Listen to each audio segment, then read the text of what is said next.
Hello, and welcome to the Creative Mojo Podcast. This is episode number 44, and my name is Joanne, and I'm recording on January 27th, 2018. Can you believe it's 2018 already? That's kind of crazy and seeming a little futuristic to me, but whatever. I am recording from my home in Calgary, Alberta, Canada, as I always do, and a big warm welcome to all my returning viewers. I know it's been a month actually since I recorded last, and my apologies for how long it's taken me to get this next recording out, but it's been crazy busy. I won't go into a ton of details because I have quite a bit of knitting things to talk about, and that's what we're here for.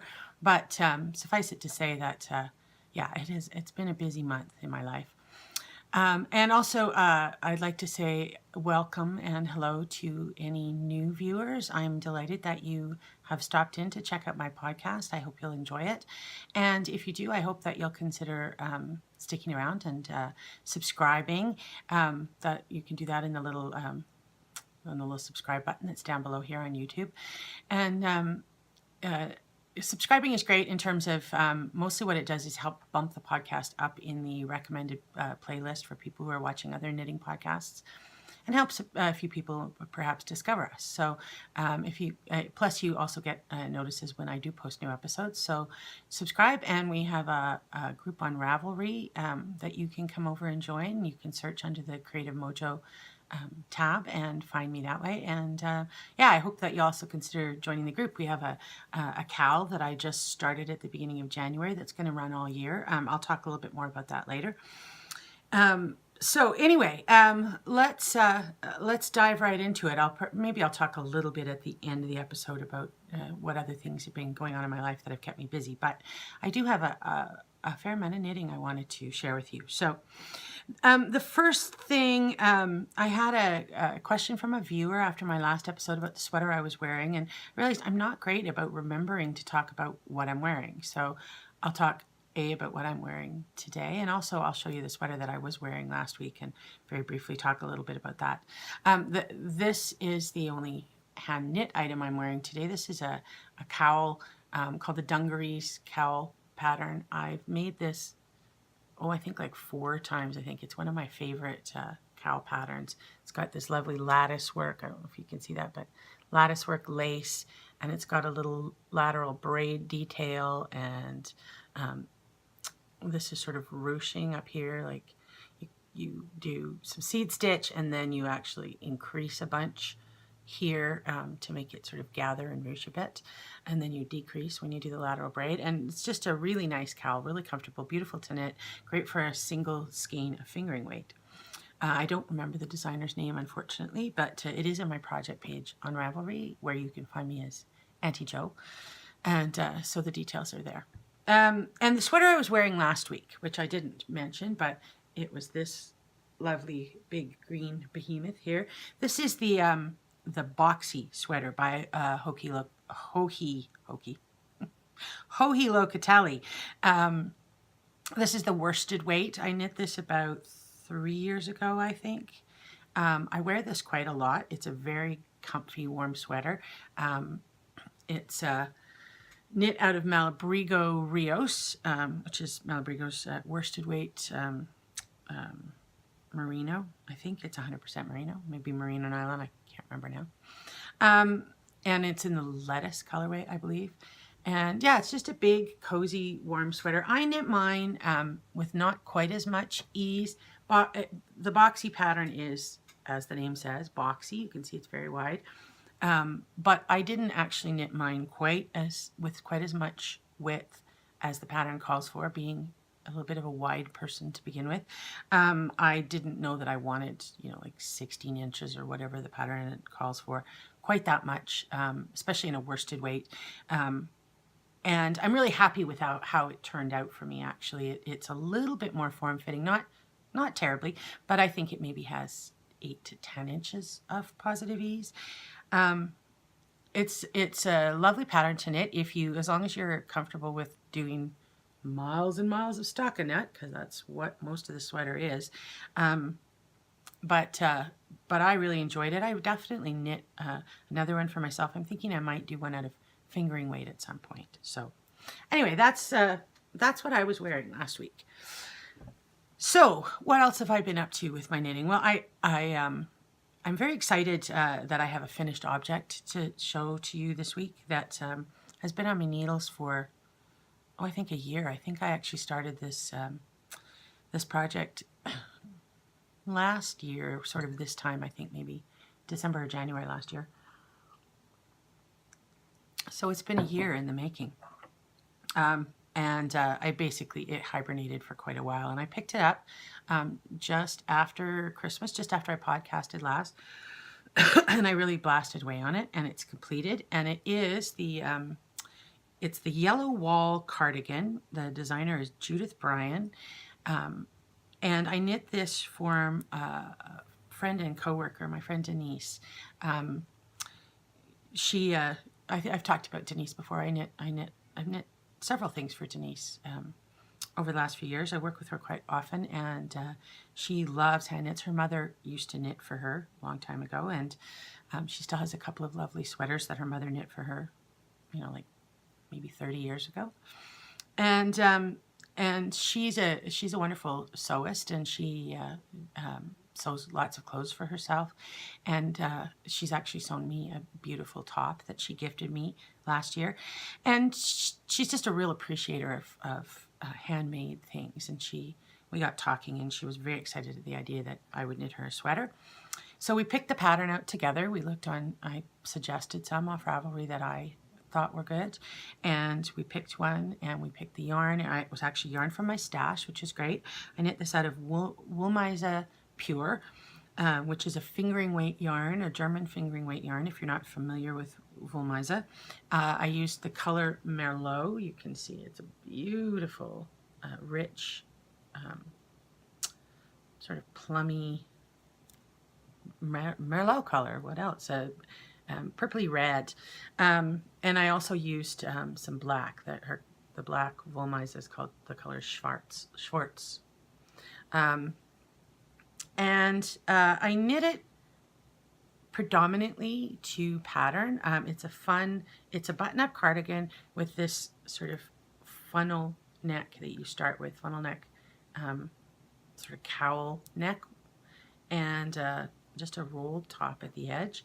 And then it's just stockinette. It has a little bit of body shape. It's going to be hard to show you, but has a little bit of body shaping, button band all the way down the front. You knit the button band as you knit, so it's got both sides of the button band have an I-cord edging that you can see there. It does still roll a little bit. It did get better with blocking, but it does still roll a tiny bit even with that. So you knit the I-cord edging right onto it. It's you can see on the inside, it's very pretty, that I-cord edging. I always like that detail. And you knit the buttonholes right into it as you go.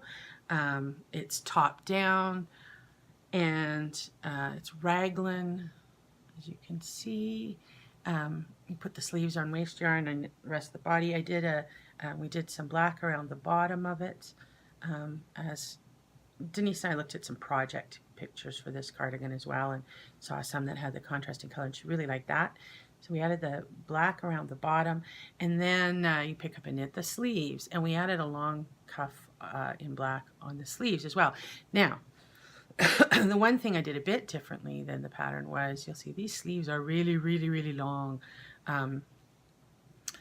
As I was knitting them, I was thinking, oh my gosh, that's a long sleeve. I wonder if that's going to be too long. But Denise is very tall. She's almost 6 feet. She's very tall and slender. She's a dancer and an actress as well. And she has very long arms and very long legs. And she wanted lots of length. These are very quite form-fitting sleeves, as you'll see. They're not very wide. And she wanted the sleeves to come on her arms. They come about to there if they're all the way down. And that's what she wanted, so that she could, she said so often she ends up, because she's so tall, with sweaters that sort of stop here, and she doesn't like that. So she really wanted a long sleeve, and she wanted it long enough that she could sort of push it up. And it looks very nice, actually, sort of just pushed up a bit and ruched. And then the end of the sleeve, when she just ruches it a little through that black part here. sits about there on her. So even though I was worried that they were too long when I tried it on, because she tried this on last week. I had finished the knitting on it and I blocked it. I hadn't put the buttons and stuff on yet, but excuse me. She tried it on. It fits her beautifully. Fits like a glove. It's got 12 or 13, I can't remember. I just used these little plain black buttons that match the black of the bottom and the end of the sleeves. And yeah, I'm super happy with it. It turned out really beautifully. It's so soft. The Wool Miser Pure is 100% merino. It's an interesting yarn if you've never tried it before. I didn't bring any of the leftovers over with me, but it's a funny, it's a 4-ply, very, very thin, 4 very thin plies, I think. And it doesn't, when you're knitting with it, it doesn't feel like it has a ton of stretch and bounce in it. So it feels almost a little bit like cotton when you're knitting with it. And the stitch definition is good, but I find when I knit with it, especially on a slightly, it's not so bad if I knit on a quite a small needle, like a 2.5, 2.7, somewhere in that range. But this was knit on a 3.25, I believe, or 3.5. Can't remember quite which, and I didn't write it. Again, the details are on my project page on Ravelry. I think it was a 3.5 millimeter needle. And it doesn't look super even while you're knitting it. Your knitting looks a little bit messy. And the first time I knit a garment with Wool Miser or something larger, in a slightly larger gauge, I was a little worried because I thought, oh, it's not the pretty, nice, neat looking stitches that I'm used to with a lot of wool that has maybe a little more bounce and a little more plumpness in the yarn. But it blocks out fantastically. That maybe doesn't show you the best place around the sleeve, and it is a little wrinkled because I blocked it and then had it in a bag. But I mean, it does block out very nicely for the stitches to be much more even, and it just fills in very nicely, and it's so soft. So I'm just delighted to have this finished, and I'm going to be able to take it in today to work and give it to Denise, and so that's great. So that's my finished object. That's gotten the majority of that got a lot of my knitting love after Christmas. I worked on it quite a lot in the evenings and a few days off I had and stuff. And then, so that's the only finished object I have. But as I said, I'm delighted with that, and I'm really happy to have something off the needles that has been on my needles for a year. And then I picked up another sweater project that has been on my needles for a little while, not anywhere near as long, and this is for me. I think I cast this on October or November, somewhere around there. I can't exactly remember. I've shown it to you in previous podcasts before Christmas. Sometime in the late fall, I cast this on for myself, worked on it for a while, and then I put it aside from my Christmas knitting and other projects. But I've picked it up, and I've been going great guns at it, and it's going to be totally a disaster to try and show you because it is the Penguono by Stephen West. And if you're not familiar with the Penguono, it's a cardigan. It's a sort of a kimono style open cardigan. And like quite a few of Stephen West patterns, it's modular, which means, so you start, it'll make more sense if I try and show you and explain it to you. So you start with this piece here, which is the back, and you knit this back in kind of a big rectangle, really. And then you pick up and knit and create these welts, and then you pick up and knit and create that section, and then this section. These sections are going this way. This section is going this way. This section goes back to going this way again. Add that on, and then you do the front. So this forms the some of the side back panel and the under the arm. And then eventually it's going to join up across, this is the front, and it's going to join up across here, and then you'll pick up a knit for the large open sleeves. The sleeves come to about elbow length, I think. So it's a modular construction of you keep adding on parts and adding on parts until you sort of join it all together, and it turns into a lovely oversized cardigan. And not a buttoned cardigan, but as I said, a kimono style sort of wrapped cardigan. It's a very clever pattern. I actually really enjoy a lot of Stephen West's patterns for the uniqueness of his construction and stuff. And the way that this sweater is sized is quite fun, because it just depends on, it's one pattern for all the sizes. The stitch numbers don't change, the directions don't change, but you modify the size by what size of needle you use and what size of yarn you use. So the bigger the yarn and the bigger the needles, the bigger the sweater will be. The smaller size of the yarn and needles, obviously. And he gives information about how to figure that out, and how to, there's gauge, of course. And I didn't, to be really honest, I'm bad on this. I usually do gauge on a sweater. I didn't do with this. I just knew I was going to knit the largest size. I'm using 6.5 millimeter needles. These are my Knit Pros, Knitter's Pride, Knit Pros, can't remember which one it is, Dreams. It's a 6.5 millimeter. And I'm using, he recommends, he knitted a lot of his holding several strands of yarn together, and that you can, again, bulk up the yarn size and the sweater size by combining some yarns and holding them together. So I'm holding 3 strands of yarn all the way through this project. You can see it's in lots of different colors, but I'm using, there's one yarn that I'm using consistently all the way through, and that's this. It's Madeline Tosh Pashmina. It's in the Antler colorway, I believe, and it's a sport weight. And I can't remember, I think I actually talked about this in one of my very earlier episodes of my podcast. I had knit a whole sweater for myself out of this yarn. Was not at all happy with, wasn't the right yarn choice really for the sweater I knit. It grew it looked like it was going to grow quite a bit, and yeah, I just wasn't crazy about it. So I actually pulled it all out. The whole sweater was done. It wasn't, ends weren't woven in, it hadn't been blocked, any of that, but the actual knitting had been done. Wasn't happy with it. Just pulled it all out, gave the yarn all a bath, and reballed it all. And so it's perfect for this. I'm holding this all the way through the entire sweater, and then I'm changing in the different sections the colors of, I'm holding a fingering weight. So this is, I can sort of see the color better there. This is all, the fingering weight I'm using is all, mostly, with one exception, a hedgehog fiber sock yarn in different colors that I had when I was doing this so faded, I think, shawl, that again I didn't like, and got about halfway through and pulled out. So this is a great project for the fact that I'm using leftover stuff from my stash, in fact stuff that had been other projects for the most part. So I'm holding sport weight, fingering weight, and then I'm also holding a lace mohair for each section. So for the pink, like in the back here, and I'm doing some of the pink on the front here as well, I'm holding these 3 together. Apologies, the camera is blowing everything out. It's a bit later in the afternoon here.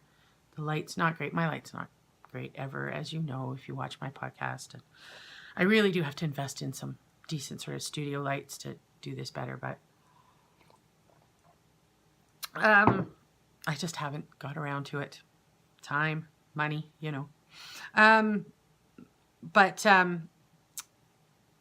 yeah, so I was saying, yeah, it's a bit later in the day. It's snowing. It's very gray and snowing a bit outside. So it's not the best lighting. But anyway, I'm holding those 3 together. And in different sections, I've held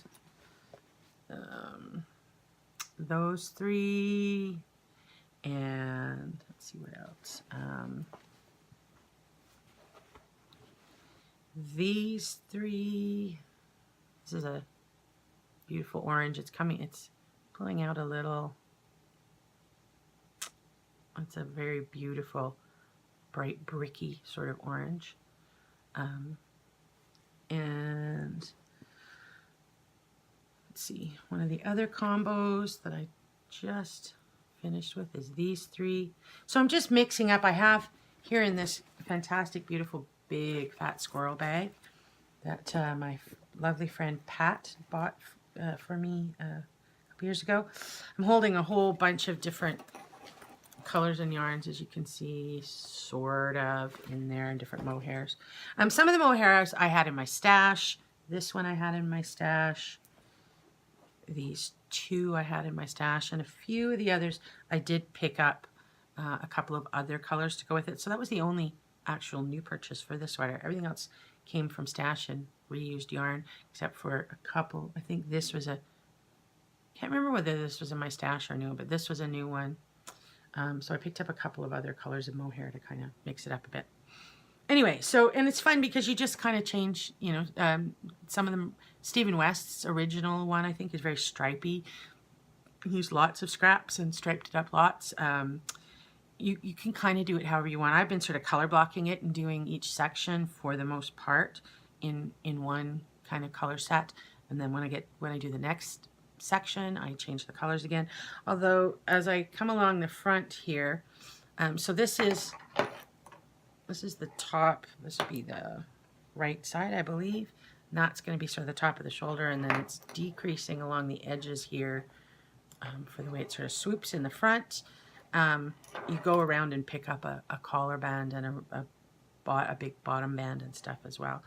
But I did sort of do some subtle striping. This whole section, I did the pink for a while there. That's the same as the pink on the back. And then I striped the pink, and it is very subtle, and I'm very happy with that. I striped the pink with this, which was the sort of blues, and that's using the colorway Pistachio from Hedgehog Fibers. And that was the one I mixed with the with this lovely pale blue mohair silk. I think that's Shibui Cloud, I believe. So yeah, I'm just having fun playing with it, and I'm whipping through it. It's a nice thing about a project that's on 6.5 millimeter needles. Apologies, I don't remember what the US size on that is, and I can't see it on the needle. No, can't read that. Anyway, yeah, 6.5 millimeter, and so it goes pretty quickly. I think this is sort of maybe an Aran weight with those 3 strands held together. The only real downside to doing this, and the way I've been doing it, especially when I was doing this section that was striping, is holding 3 strands together requires a fair amount of yarn management as it is, and when you're doing striping, so you have 2 sets of 3 yarns, so 6 yarns that you're managing, and mohair, which tends to stick to itself and everything else. Yeah, there's some yarn management, but nothing horrible. And as I said, I've been whipping through it fairly quickly. I'm almost done with the right front, and I've done all of the back and started and the side. I guess I'm ready to. No, I haven't done any side. So this is the edge of the. Nope, sorry, I'm lying to you. That's the top of the back of the neck. So I've done the welts and some of. On the left side, that one panel, I'll pick up and knit a couple more panels here, and then I'll do the left front, and then yeah, it'll be so. And then the collar band and the neckband and the sleeves, which as I said are pretty short. So I expect to finish this fairly quickly. I'm really enjoying working on it. The only other thing that's always kind of hilarious is mohair sheds. It feels heavenly, I have to tell you this. Between the pashmina, which has got cashmere in it, and the merino, and then the mohair, it is really luxuriously squishy and soft. It's going to be really warm and comfy to wear. But the mohair sheds, and the other day I was working on it before going to work, and I was wearing a black shirt, and I looked at it, and I looked like I had a pet, which I haven't had any pets for a few years, but it looked like I had been, cuddling a cat, because I had mohair all over the front of my shirt. So luckily the fabric cleaner side, or what do you call it, on my gleaner that you use for depilling sweaters, there's a side that's a lint brush, and it worked beautifully for taking the mohair off my shirt. So that's what's been getting really all of my attention since I finished Denise's The Yellow Wall cardigan there. This doesn't really fit in its bag anymore with all the yarn that's in there, but we'll just dump that out of the way down there. I have a couple of other sock projects that I want to show you, and I have just a pair of vanilla socks. I'm not going to really spend any time on this, but one sock is completed, except I put in for that's waste yarn to do a afterthought heel. This is Patton's Croy in, I think, the blue rag stripe is the colorway. Just a very simple vanilla sock with that, like I said, afterthought heel. I have some black And I think I'm going to do black for the, I have some patterns in black that I'm going to do for the afterthought heel there. And I'm about that far through the second sock. These have been living in my bag. I actually haven't knit on these in about 10 days. That's how little purse knitting time I have actually had. But these do travel around in my purse. And yeah. But I have two pattern socks that I'm going to show you. And I'm going to talk a little bit now about the KAL that I started for 2018. It's going to run through the whole year. It's a Pattern Sock KAL. And the idea is to encourage and then reward people for knitting pattern socks. One of my very first loves of knitting when I really got into knitting was pattern socks. And I learned so much about so many other things about knitting through knitting pattern. You get really proficient at cables, at lace, at all kinds of things. And there are pattern socks that go everything from simple patterning to wonderfully complicated cables and lace on some. There's some designers like Cookie A, who I love. Hunter Hammerson, I love a lot of her patterns. Rachel Coopy has great, beautiful pattern socks as well. There are lots of designers who have fantastic pattern socks. Helen Stewart, sorry, it's because weather's been warm and then cold and snowy and horrible, and it's very dry right now, which makes me very sort of croaky. Hence all the water I'm drinking. Yeah, I've joined the Helen Stewart instead of doing the Shawl Society. She's Curious Handmade. She did a Shawl Society the last couple of years, and this year she did a Secret Sock Society, which the first pattern for that should be coming out maybe next week, beginning of February, I think. And it's a six patterns spread over 2 months, I think. And I really enjoy the few sock patterns of hers that I've done, so I'm excited to do that. And so I'll be knitting on Helen Stewart patterns fairly often, I think, this year. And I thought it would be fun to do a Pattern Sock KAL. And it's a very simple thing. The rules are just that you can enter any pattern socks that you knit, that you cast on after January 1st, 2018, and finish before December 31st, 2018. So anytime in the year, as long as you started into this year and finish in this year, if you knit a pair of pattern socks, and like I said, they can be simple, like a Hermione's Everyday Sock, or they can be as complex as you want to try. And you have lots of time to do them, obviously. There's a whole year. And anytime you finish a pair of socks, you can enter it in the finished objects thread. I've put up a chat thread and a finished object thread in our group on Ravelry. And like at the end of every 2 months, so the end of February, April, etc., etc. At the end of every 2 months, I'm going to go into that finished object thread and I'm going to draw a prize for a winner. Some prizes will be patterns and some will be yarn. And I will draw from everybody who's entered in that from the beginning of January onwards. So even if you only enter one pair, and let's say you do one pair and you do them in February, you'll still be eligible for every draw that I do throughout the year.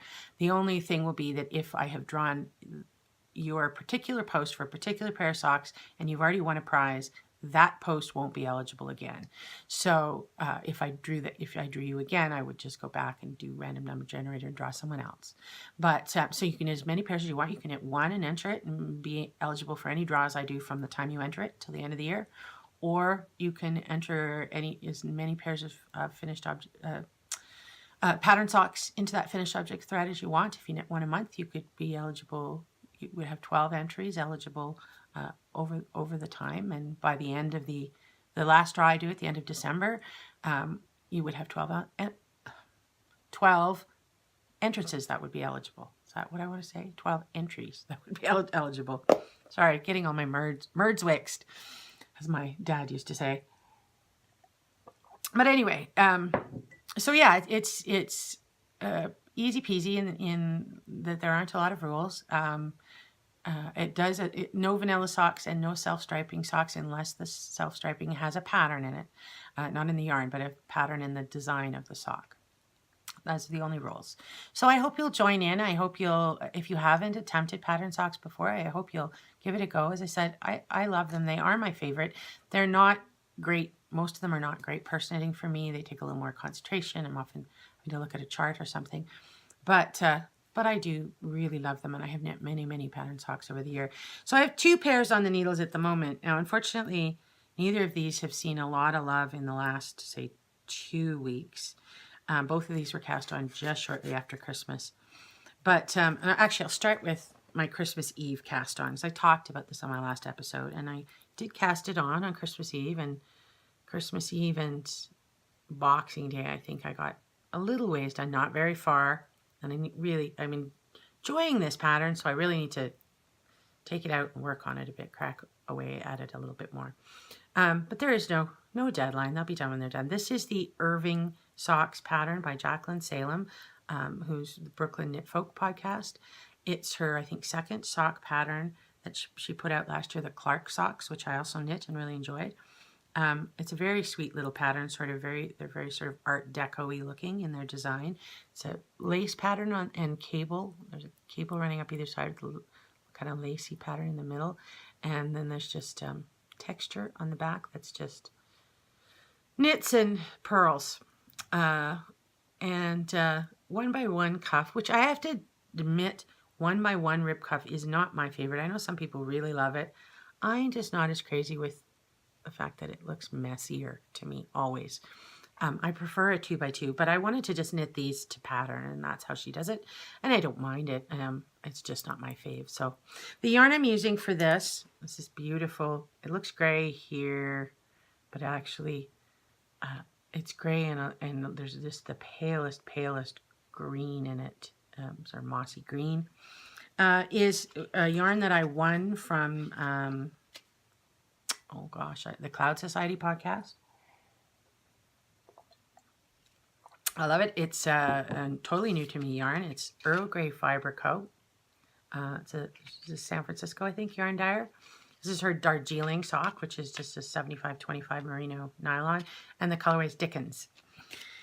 So I'm using that, and then when I get to it, I've got a contrast seawall fibers, I think, contrasting sort of darker gray that I'll use for the heels, I think, heels and toes. So that's that. As I said, I haven't done much on that since just after Christmas, so I really need to get back at those. But that's one pattern sock I've got on the needles. And the other one is actually a Helen Stewart pattern. It's an older pattern of hers, like from 2 maybe years ago. Vintage Fairy Lights is the name of it. It's really pretty. You can see here. It's got this beautiful little pattern of like drop down fairy lights on the top, and then it's a 3x1 rib through the rest of the sock. I'm really loving this. I used a skein of Woolen Boon, which is in her Boon Classic, which is also it's 100% merino, superwash merino. I know a lot of people don't like to use 100% merino for their socks. I have so many pairs of socks, like my big sock drawer is basically so full I can't barely close it anymore if all my socks are clean at once. So I have so many pairs of hand knit socks that not very many of them get worn so regularly that I worry too terribly about them wearing out too quickly. But this doesn't have nylon in it, but the color of this is so pretty. The color is Robin Sparkles, and it is this pale blue, as you can see. It's a robin's egg blue. It's interesting, in the skein, before I wound it into a ball, there looked like more white in it. I thought it was actually going to be creamier and whiter, but when you wind it up, the blue becomes a little more predominant. So it's this beautiful, mildly variegated, pale robin's egg blue, and then there are speckles, the most delicate speckles. She does really an amazing job, the Woolen Boon yarn, with her speckling. They are, like, if you can just see the tiny speckles on that yarn. There's a sort of an orangey red and a bright yellow, and a green and a navy blue, I think. And it just comes out with this delicate little bright speckles all across, as you can see there. So that's really fun. I've done I picked this up now that I'm in the 3x1 rib, and it's really easy, although I'm ready to put the heel in on the first sock now. But this can probably, once I put the heel in, this can probably also be a bit more carry around, pick up, easy knitting. So that's actually a good example of a pattern sock that is, you have to pay a bit of attention through just this section here, and then it's pretty easy going all the rest of the way. It is a 1x1 twisted rib, which I actually prefer to just regular 1x1 rib if I'm doing 1x1. So yeah, those are my 2 pattern socks, and that is all the knitting I have. And really, as I said, mostly what's getting knit on right now is my sweater. I did want to, though, talk about sweater knitting a little tiny bit. I am joining in on my friend Kristen, who has the Skein Studio, I couldn't remember, Skein Studio podcast. She's the dyer of Skein yarn, which if you watch this podcast very often, you know is one of my absolute favorite yarns. She's a dyer out of Australia, and she's a lovely person, fantastic podcast, and beautiful, beautiful yarn. Well worth getting if you get the chance. She talked about, she's got a hashtag going on Instagram that's hashtag 2018 year of the sweater. And she was talking about really wanting to knit a lot of sweaters this year.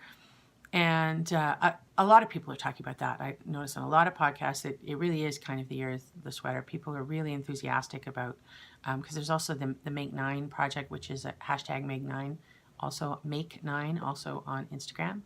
And that's picking 9 projects. Those don't have to all be sweaters. 9 projects that you want to knit throughout the year, and sort of planning your knitting. I did pick 9 sweaters. I doubt that I'm going to actually make 9 sweaters in one year. It would be fantastic, but I doubt that I can get that many done. But it gives me some things to choose from. And I actually spent a little time and went through my stash and looked at my sweater quantities, and plus, which I have quite a number of sweater quantities. And I got for Christmas a couple of different gift certificates and money and stuff from couple of my husband and my mother and my stepmother all gave me money or gift certificates for yarn, which was great.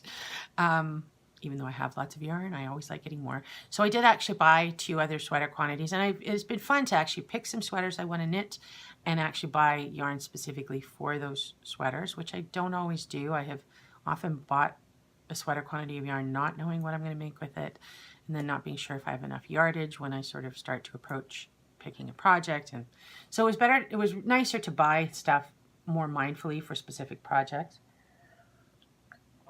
Out of my Christmas money, I was able to buy a quantity of worsted weight and a quantity of fingering weight. I won't show them to you today. I think I will show you, because I also picked up a fingering weight quantity from Knit Picks in their Black Friday sale, because who could resist those prices? And then I have all the sweater quantities that are in my stash. I think, as I said, I went through them. I actually organized them a little better. I did a count of, I haven't kept up with keeping my yarns in my on my stash page on Ravelry very well. So just in a notebook, I went through and wrote down what I had in fingering weight, DK weight, sport weight, worsted weight, how much I had of each one, that kind of, what the colors were, so that I can actually match it better to projects I want to, sweater projects I want to do. And I'll show them to you as I start on them. I do have some lovely projects picked out. There are a couple that I think I will cast on. There's at least one. I want to finish my Penguono, and I have 2 other sweater. What is with me in words today? Sweater projects still on the needles. I have my Birkin sweater, which I showed you back in the fall, early fall, I think, which has the colorwork yoke, which I'm about halfway through. Slow going on that because it's actually holding 3 colors in the color work, and I'm not very fast in color work to begin with, and I'm even slower with 3 colors. But once I get through that color work yoke, then it's just stocking it through the whole rest of the sweater. So if I can put a little time and get that yoke done, that sweater will probably fly. And then I also have my Wake cardigan that's been on my needles now for ever, like 2 years, probably, year and a half. I'm done all the back of that sweater and most of the front of it. It's a pieced sweater, fingering weight, cabled in the front, which is what's kind of going slower, is the cables that are 2 cable panels that run up the sides of the front. Anyway, So I have those two projects already on the needles. I want to put a little more time in them, but I will probably cast on one other at least of the ones that that I'm itching to get to, because that's the way I roll. And I think I will show you the yarns I acquired for them as I do that. But I have picked out some specific projects. I have lined some up in my queue, which I haven't done in a long time on Ravelry, and some of them most of them, the ones I want to start with, I actually have the patterns for already, which is great. Or one of them was a free pattern. One's in a book I have, that kind of thing.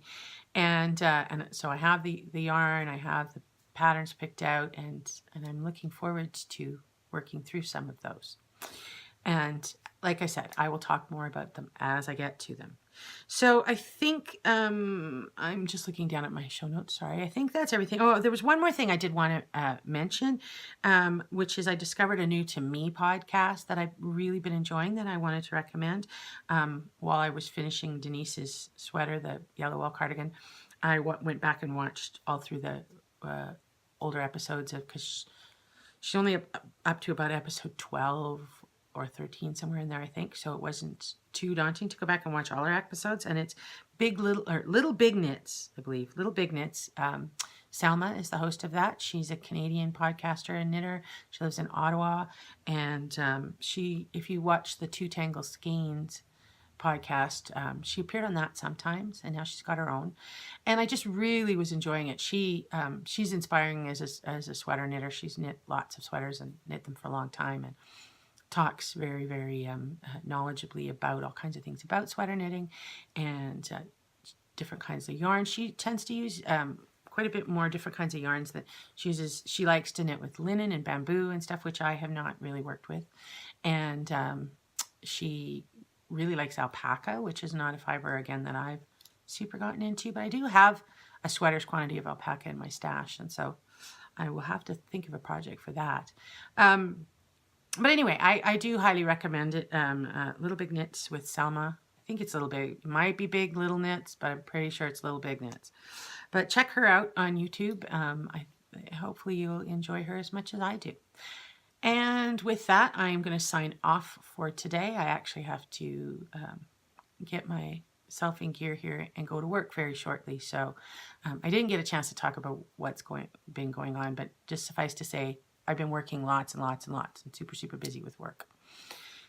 And so that's everything for today. I look forward to talking to you again, hopefully fairly soon. Hopefully another month will not go by before I record again, although I can never promise. I'm starting into another show, working on another show right away. Like, I'm closing a show tonight, and I start working on that next show on Monday. So no rest for the wicked. But hopefully I will get another episode in before another month goes by.